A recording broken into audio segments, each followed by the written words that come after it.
Hello everyone, welcome back to my YouTube channel Dr. Barkis Ophthalmology Tutorials. In this video, I will discuss about the international classification of retinopathy of prematurity.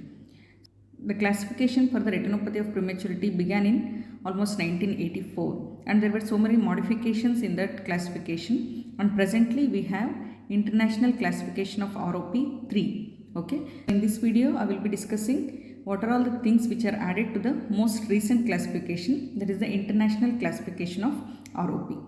So to understand this video better, do visit my previous video on retinopathy of prematurity part 2, where I have discussed about the zones, stages and clock over representation of the ROP. Okay, so without much delay, let's begin our video on international classification of retinopathy of prematurity.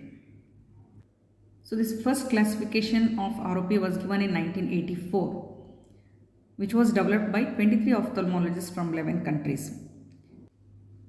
So this classification was given based upon the results of cryotherapy for the retinopathy of prematurity. They found that the cryotherapy can cure retinopathy of prematurity to some extent. So they gave this classification and made it mandatory to screen all the premature babies for the ROP, because they had a treatment of cryotherapy for the ROP then. Then came the second classification in 1987. Here they included the retinal detachment for the classification which was given before. And it was revisited again in 2005, the details of which are almost similar to which I have given in the part 2 of ROP. Okay. And the most recent classification for ROP is given in 2019 and 2020, which is given as ICROP 3, that is International Classification of Retinopathy of Prematurity 3. So what was the need for revised classification of ROP? Because of these following reasons. The first one is the subjectivity. That is, certain components of the ICROP are subjective and they were open to interpretation. The second one is the innovations in the ophthalmic imaging have occurred and there were introduction of the new therapies like the anti-VEGF therapy, and all patterns of the ROP are not covered in the previous classification of ROP. So they gave the ICROP 3 classification now. So what are the differences compared to the previous one? So this I have explained in my previous video. These were the zones which were given in the classification given in 2005. That is zone 1, zone 2 and zone 3. Okay. So in the ICROP 3, they have introduced one more term called as posterior zone 2. Okay. So what is this posterior zone 2? So this zone lies in the previous zone 2 only, but this extends 2 disc diameter peripheral to this zone 1, that is called as posterior zone 2. So why this posterior zone 2 is introduced now? Because if some disease occurs in this zone 2, it can progress rapidly and it is more severe disease compared to other part of zone 2. That's why the posterior zone 2 is introduced in ICROP 3.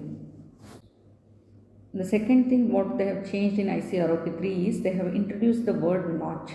So what is this notch? This is nothing but it is the incursion of ROP lesions of 1 to 2 clackers in the horizontal meridian into the most posterior zone than the remainder of the retinopathy. Suppose there is some retinopathy change in the zone 2. Say there is stage 3 retinopathy in the zone 2.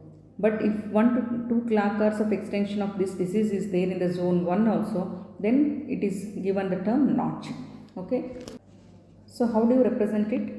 So it is recorded as secondary to notch. For example, suppose there is ROP change in the zone 2. Okay, so the zone 2 is having ROP changes, but 1 to 2 clackers of area is extended into zone 1, which has the similar ROP change of the zone 2. That is represented as zone 1 secondary to notch.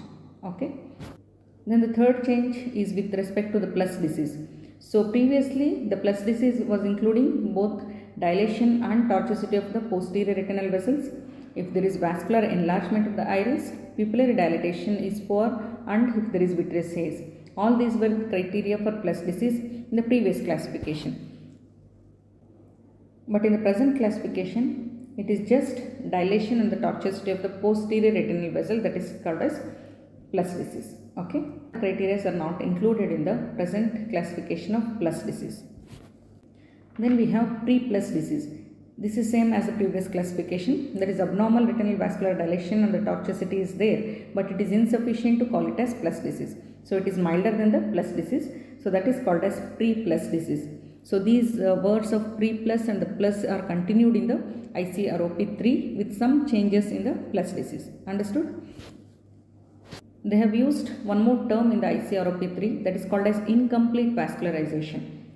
So as you all know, the retina in the premature infants is incompletely vascularized. So whenever you find that some zones are not vascularized, you have to just use the word incomplete vascularization in that particular zone rather than using the terms like there is no ROP or immature retina. So instead of using these two terms, just use the term incomplete vascularization whenever there is no vascularization in some particular zone. Understood? That is one more word which is introduced in ICROP3. So the next is aggressive posterior ROP. So previously aggressive posterior ROP was used in ICROP classification. So this was describing severe rapidly progressive form of ROP which is located in zone 1 or the posterior zone 2. And it was also known as the rush disease. But now instead of aggressive posterior ROP, the word aggressive ROP is used because aggressive ROP is increasingly recognized to also occur in larger preterm infants and beyond the posterior retina. So it may not just be confined to the posterior retina, it can also occur in the other part of the retina. So the word aggressive ROP is replacing aggressive posterior ROP. The hallmark of this aggressive ROP is rapid development of pathologic neovascularization and the severe plus disease without progression being observed through the typical stages of ROP. So here the ROP may not follow that typical pattern of progressing from stage 1 to stage 2. It may just progress to stage 3 also with the severe plus disease signs as well as pathologic neovascularization. That is aggressive retinopathy of prematurity. Now coming to changes which are made with respect to the retinal detachment in ICROP3. Total retinal detachment stage, that is the stage 5 of ROP, they have introduced 5A, B, C depending upon what you can see ophthalmoscopically. Okay, just clinically what you can see and how you can classify this total retinal detachment. So the 5A includes optic disc is visible by ophthalmoscopy even though there is RD. So 5B is optic disc is not visible because of the retrointer fibrovascular tissue.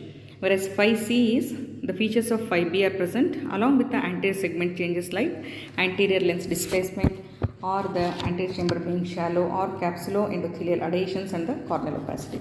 So these are the new terms which are introduced in ICROP3 for the stage 5.